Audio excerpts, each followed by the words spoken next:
Busy අය weight loss කරන්න යද්දි මේ mistakes අතර කරන්න එපා. පළවෙනි mistake එක තමයි ගොඩක් busy අය කරන්නේ weight loss කරන්න යද්දි meal skip කරනවා.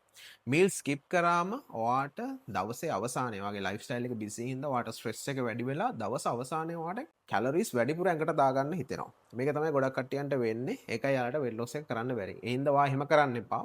අනිවාර්යෙන් balance diet එකකට යන්න, හරියට macros ටික load කරගන්න, අවශ්‍ය calorie ප්‍රමාණය ගන්න.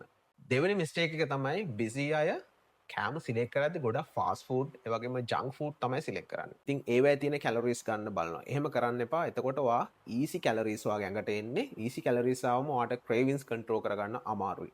ඒ හින්දා ඔයා අනිවාර්යෙන් හොඳට නියුට්‍රියන් තියෙන කෑම 80ක් ඔයාගේ ඩයට් එකට ඇඩ් කරගන්න. තුන්වෙනි මිස්ටේක් එක තමයි වැඩිපුර වෙලා වාඩි වෙලා ඉන්න එක. ගොඩක් කට්ටිය බිසි එකත් එක්ක කම්මැලි වෙනවා, මූවමන්ට්ස් අඩු කරනවා, හැමදේම ළඟට තියාගන්නවා, අතේ දුරින් තියාගෙන තමයි කරන්න බලන්නේ. එතකොට ඔයාගේ බොඩි එක ඇක්ටිව් වෙන්නේ නැහැ. ඔයා පුළුවන් තරම් බලන්න ස්පැය ගණන් ජිම් එකට ගිහලා නාස්ති කරන්නේ නෙමෙයි. දවසට විනාඩි 20ක් ඊට පස්සේ පොඩි වෝකින් රූටින් එකක්, ඒ වගේම පොඩි රෙසිස්ටන්ට් ට්‍රේනින් රූටින් එකක් විනාඩි 20ක 30ක නැත්නම් විනාඩි 45ක විතර මැක්සිමම් වුණොත් මේ වගේ රූටින් එකක් කරලා බොඩි එක ඇක්ටිව් තියාගන්න බලන්න. වැඩිපුර වෙලා වාඩිලා ඉන්න එපා. ස්ටෑර්ස් වල යන්න බලන්න. මෙන්න මේ වගේ රූටින් එකක් ඔයා ෆලෝ කරන්න බලන්න. එතකොට ඔයාට පුළුවන් කැලරි ඩෙෆිසිට් එක ක්‍රියේට් කරද්දී ලේසියෙන්ම කෑම එක්ස්ට්‍රීම් අඩු කරන්න නෙමෙයි.